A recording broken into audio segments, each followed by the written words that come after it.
যে এই সরকারকে সমর্থন দিয়েছে জনগণ আর আমাদেরকে নিয়োগ দিয়েছে ছাত্ররা। তো জনগণ সিদ্ধান্ত দিয়েছে নিষিদ্ধ করেন, কিসের দল বাহানা? বিএনপি জামাত গণ অধিকার পরিষদের ঘাড়ে বন্দুক রেখে আপনারা যদি মনে করেন আওয়ামী লীগকে পুনর্বাসিত করবেন, তাহলে দেশের জনগণ আপনাদেরকে গ্রহণ করবে না। আপনাদের পদত্যাগের দাবিতেই জনগণ আন্দোলন শুরু করবে। গণহত্যার বিচারের আগে আওয়ামী লীগ ইলেকশনে যাবে, বাহ, মেনে নিব? এইসব ফাজলামি কথাবার্তা বন্ধ করতে হবে। দেশের জনগণ তারা ফুঁসে উঠেছে। মির্জা ফখরুল ইসলাম আলমগীর ইতিমধ্যে বলেছেন যে আমরাও চাই না হাসিনা ফিরে আসুক। তার মানে কি?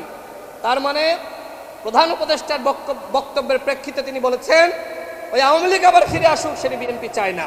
কথা স্পষ্ট, বাংলাদেশে কেউ আওয়ামী লীগকে আর চায় না, বাংলাদেশে কেউ আর জাতীয় পার্টিকে চায় না, বাংলাদেশে কেউ আর রাশেদ খান মেনন আর হাসানুল হক ইনু এদেরকে চায় না। ইনু গতকাল কি বলেছে? হাসেন হাসেন, আনন্দ করেন। কত বড় ফাজিল! এতগুলো মানুষকে হত্যা করলো, হত্যার মাস্টার মাইন্ড, আর ও মানুষকে হাসতে বলে। কালকে জনগণ কোথায় ছিল? ওরা তো ডিম মারা দরকার ছিল, দরকার ছিল না? এই কথা বলার পরে ওরা ডিম নিক্ষেপ করা দরকার ছিল, জুতা নিক্ষেপ করা দরকার ছিল। ও কিভাবে এই কথা বলে?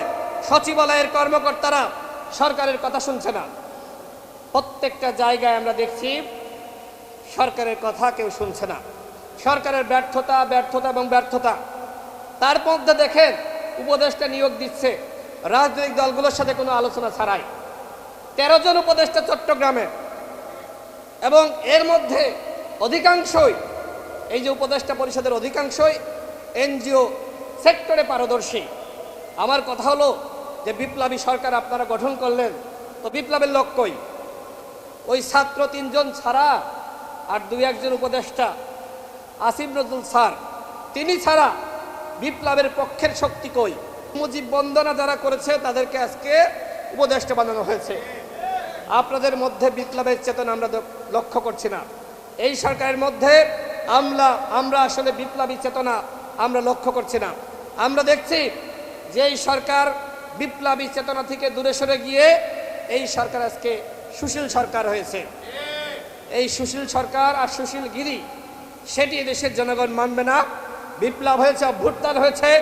এখন আপনাদেরকে যে কাজ করতে হবে, এই কাজের মধ্যে আপনাদের দৃঢ়তা থাকতে হবে, সততা থাকতে হবে, জনগণের প্রতি দায়বদ্ধতা থাকতে হবে। যা মন চায় তাই করবেন, রাজনৈতিক দলগুলোকে উপেক্ষিত করে সিদ্ধান্ত নেবেন, সেটিকে আপনারা মানবেন? আপনারা যে সিদ্ধান্ত নিচ্ছেন সেই সিদ্ধান্তগুলো জনগণের সাথে আলোচনা করে, রাজনৈতিক দলগুলোর সাথে আলোচনা করে নিতে হবে। এর বাইরে সিদ্ধান্ত নিলে আমরা মানব না।